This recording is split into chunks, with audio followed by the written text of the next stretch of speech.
ಈ ಸಮರ್ಪಣೆಯ ಕಲಾ ಸಂಭ್ರಮದಲ್ಲಿ ಭಾಗವಹಿಸಿರುವ ಎಲ್ಲರಿಗೂ ಹೃತ್ಪೂರ್ವಕ ವಂದನೆಗಳು.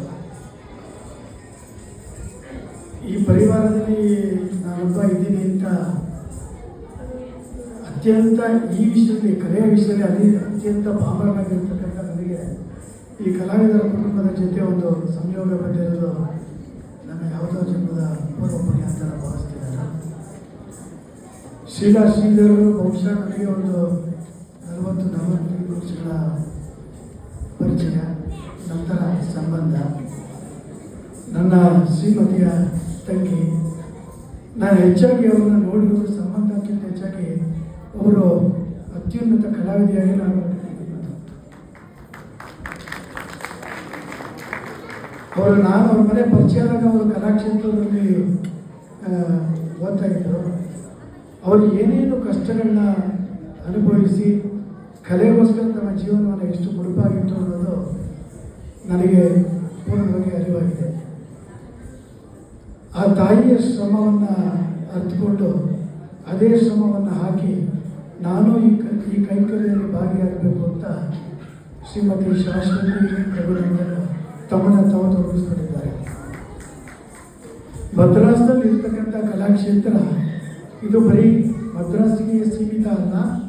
ನಾವು ಅವರಷ್ಟೇ ಉತ್ತಮವಾಗಿ ನಾವು ಇದನ್ನು ಪ್ರದರ್ಶಿಸ್ಬೋದು ಅನ್ನೋ ಒಂದು ಉದಾಹರಣೆಯಲ್ಲಿ ಶೀಲಾ ಶ್ರೀಧರ್ ಹಾಗೂ ಶಾಶ್ವತಿ ಶ್ರೀಧರ್ ತಮ್ಮ ಪ್ರಯತ್ನವನ್ನು ತೊಡಗಿಸ್ಕೊಂಡಿದ್ದಾರೆ. ಶೀಲನಂಥ ಗುರುಗಳು, ಶಾಶ್ವತಿಯಂಥ ಗುರುಗಳಿರುವವರಿಗೆ ನಮ್ಮ ದೇಶದಲ್ಲಿ ಭರತನಾಟ್ಯಕ್ಕೆ ಶಾಶ್ವತವಾದ ಸ್ಥಾನ ಸಿಗುತ್ತೆ ಅನ್ನೋದರಲ್ಲಿ ಯಾವುದೇ ಅನುಮಾನ ಇಲ್ಲ. ಕಲೆ ಸಮಾಜದಲ್ಲಿ ಎಲ್ಲೆಲ್ಲೂ ಪಸರಿಸ್ಕೊಂಡಿರುತ್ತೆ. ಆದರೆ ಕಲಾವಿದರನ್ನ ಹೆಕ್ಕಿ ತೆಗೆಯೋದು ಬಹಳ ದುಸ್ಸಾಹಸ.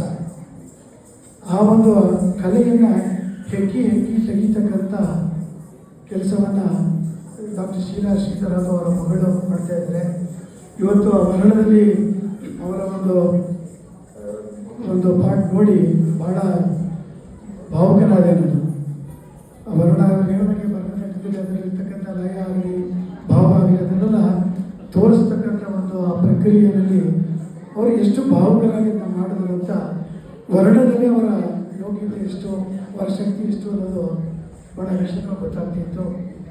ಈ ಕುಟುಂಬಕ್ಕೆ ಬರುವ ದಿನಗಳಲ್ಲಿ ಇನ್ನೂ ಹೆಚ್ಚಿನ ಶ್ರೇಯಸ್ಸು, ಅಭಿವೃದ್ಧಿಯಾಗಿ ನಮ್ಮ ಬಹಳ ದಿವಸ ಇಲ್ಲ, ಇದು ಮೈಸೂರಿನ ಕಲಾಕ್ಷೇತ್ರ ಒಂದು ಆಗಬೇಕು ಅಂತ ನಮ್ಮೆಲ್ಲರ ಬಯಕೆ.